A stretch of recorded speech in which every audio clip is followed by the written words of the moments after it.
Chapter 12. He must go deeper. Don't you think it's odd, I was asking Barry later that night, that neither Ken nor James is married? I can't say that I've given it much thought, Barry replied as he was carefully removing his pajama pants, trying to keep his boxer shorts in position. I laughed as he attempted to keep the fly clothes on his cotton undies while pulling his pajamas over his long, rather flat rear end. Give me a second here, Barry said. I'm multitasking. To my loving clown of a husband, I said, men are just not good at multitasking, I've decided. Women can orchestrate a kitchen into a symphony of foods, all finishing at the same time. They can drive into the city while doing their makeup in the rearview mirror. And they can remove their pants while carrying on a conversation. I giggled and Barry glanced sideways with a smirk.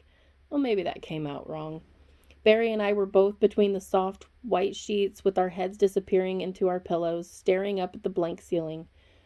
Vocalizing the thoughts that were floating around between us, I said, No, darling companion, we're too old for mirrors on the ceiling. He laughed and held me close, sniffing my neck under my ear. I love it when he does that. Kuvara was married, I continued, and so was Vishnu. There's a love triangle between them. Kuvara had to settle for someone he didn't love because his sweetheart married Vishnu. Oh? Barry asked, not overly interested. Right. I'm wondering how those past lives might be affecting the men now. Why didn't James marry? Why didn't Ken? You're jumping to conclusions, Ruby Chambers, my husband said with his mouth half covered by the white linen bed sheets. His head was disappearing into the plush pillows. Maybe they're divorced or something. Oh, well, I suppose they could be. As I reflected on the possibility, Barry nuzzled his nose into my neck again and let his hands wander all over my body. Speaking of husbands, Barry said, don't let yours know, but I'm planning to have my way with you tonight. I feigned a modesty as I turned to click off the light. As Barry's hands crossed unspoken boundaries, I felt my body temperature rise. I'll leave the rest of the evening to the reader's imagination. The next time I had Ken in my office, I asked him the burning question. Ken, I've been wondering. Did I ask you yet if you have a wife? I don't recall you asking, Ruby, but the answer is no. I've never had a wife. Ken was not uncomfortable in the questioning. I expected him to have some discomfort with the topic, considering his age, about 55 years, like me. Instead, he was quite centered. I know myself pretty well, Ruby, Ken went on. I never made time for a wife. He paused. Since we're into it, let me elaborate. He squared his shoulders against the low back of the love seat and his feet side by side in front of it. The way his torso rose above the sofa reminded me of the Lincoln Memorial. His shirt of fine linen in a Mediterranean style drew more tightly across his chest as he pressed his back into the love seat. In my youth, I fell in love with a girl. She was 15 and I was 18. Those are tricky ages, you know. Her parents didn't want me fooling around with their daughter. They wanted to preserve her innocence, her reputation, and her virginity. Although I was from an affluent family, the intimidatingly affluent family of... Sorry. They were afraid I was single-minded in my libido. I loved the girl, Suri, with all my heart. I was only 18, but I wanted to craft my life in such a way that all of her desires could be met. I would have lived for the girl. All my family fortune would have been hers. Suri is a pretty name, I said. What happened between you? Oh, Suri broke under her parents' nagging. She began dating a boy her age.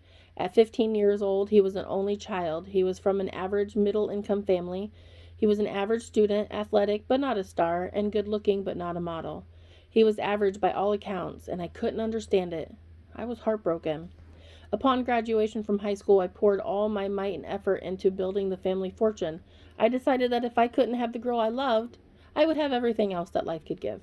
I went to college, and I had many girls but no girlfriends. I hosted huge parties. After college, I began traveling the world with my father's salesmen and mechanics, selling and servicing aircrafts. I learned the trade as an apprentice. At a young age, I was the guest of heads of states, and I never looked back. What happened to Suri?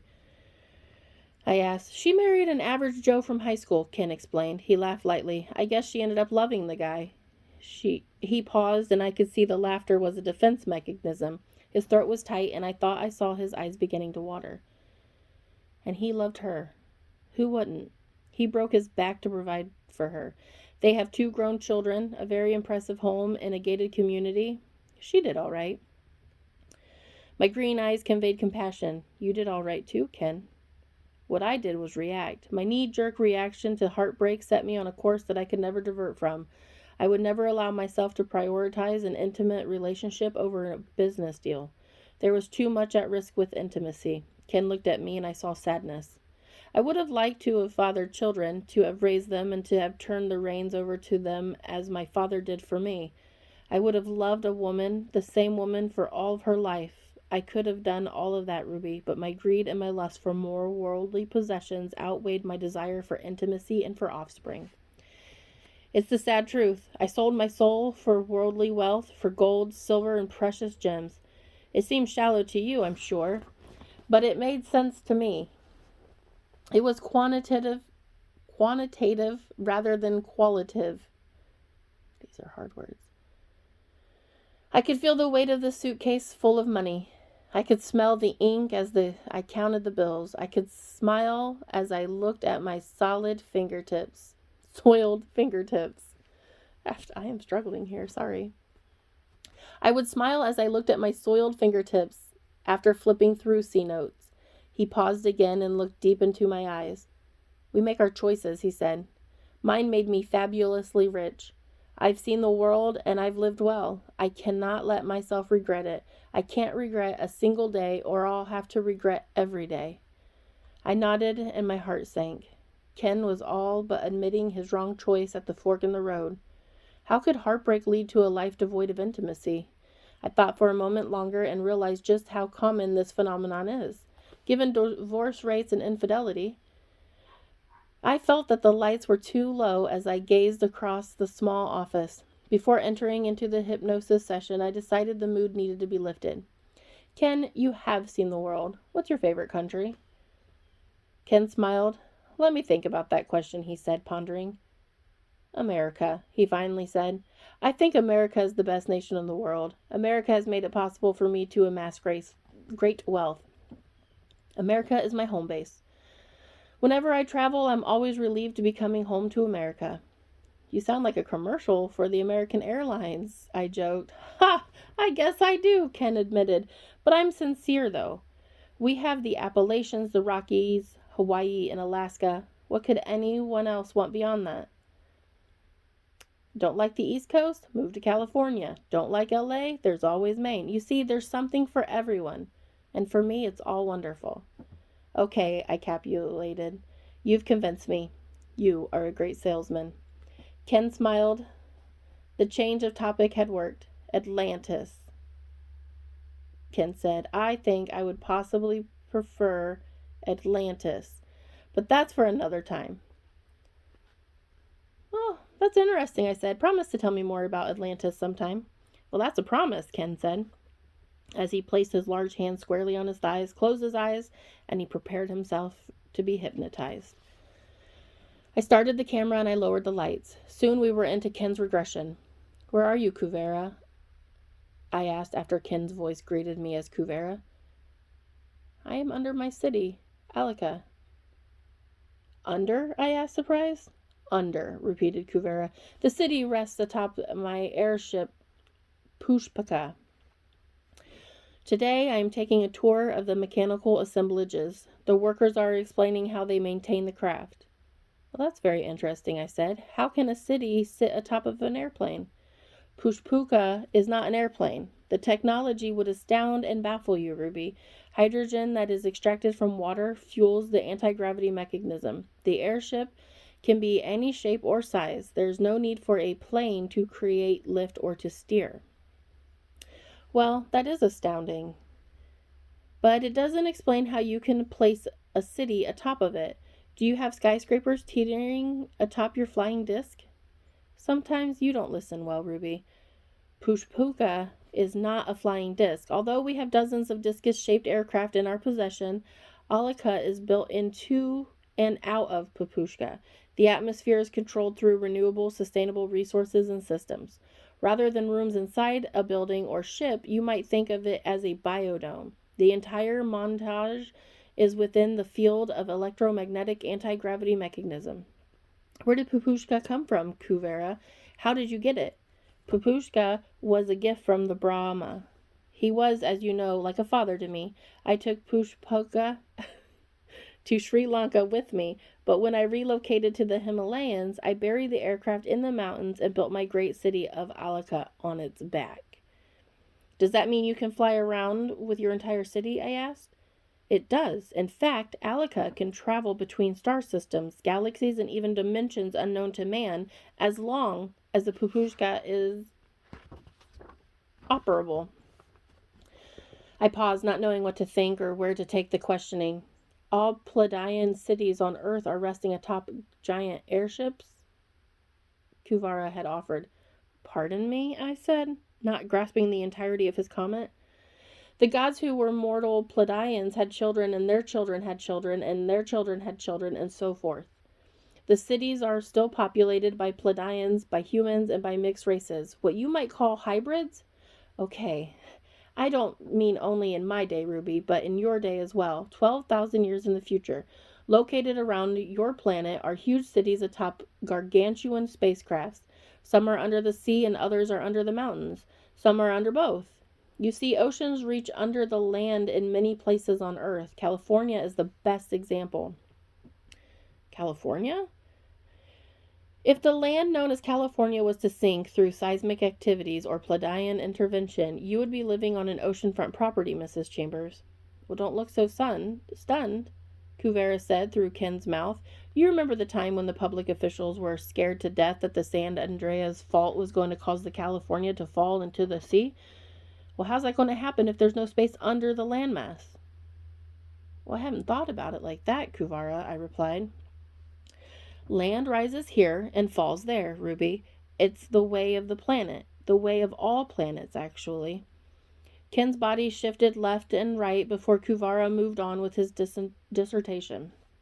Now, I'll tell you about past civilizations, he said. Under the sea, you will find entire nations. These nations rose and fell in their time. When their demise came, they disappeared under the soil, the rock, and the water. Could you find them? You would see technology beyond your imagining.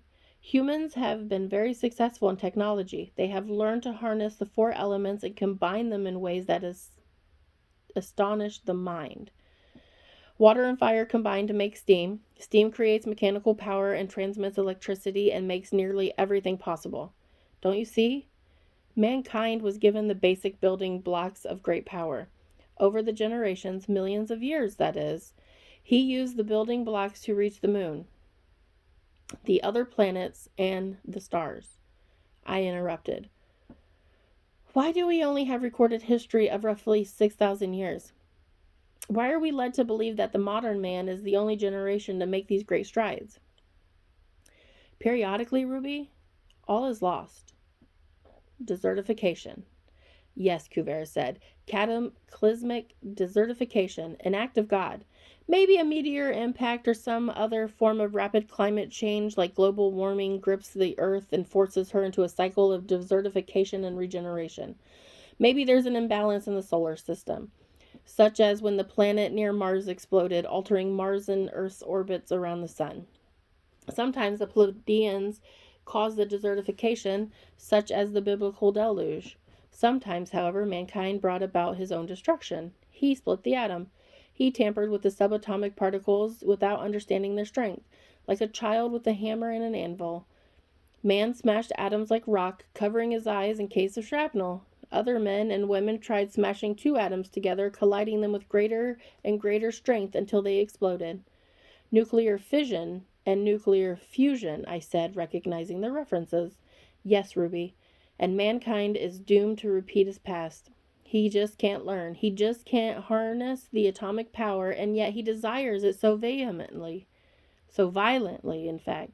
Kuvera, I asked, changing the subject before ending the session, what words of encouragement or insight do you have for Ken?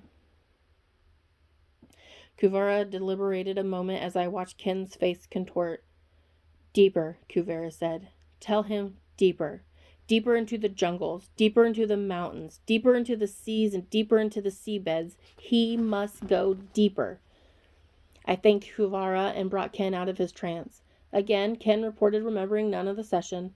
His entire body was more buoyant as he sat on the sofa. He looked younger.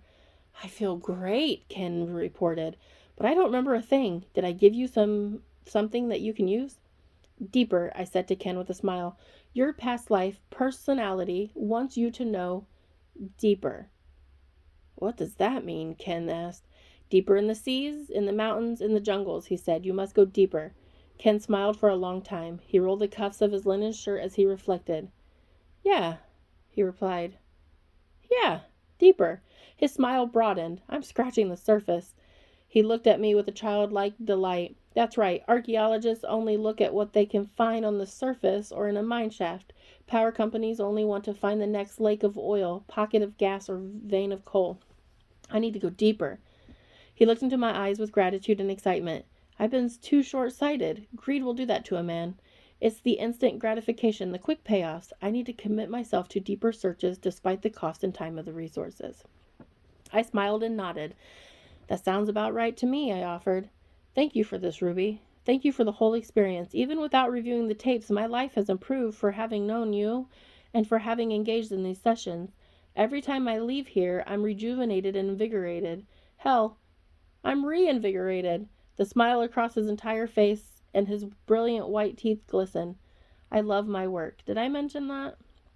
Kuvara would prove to enlighten Ken more fully in the days ahead. Indeed, we all had lessons to learn from Lord Kuvara.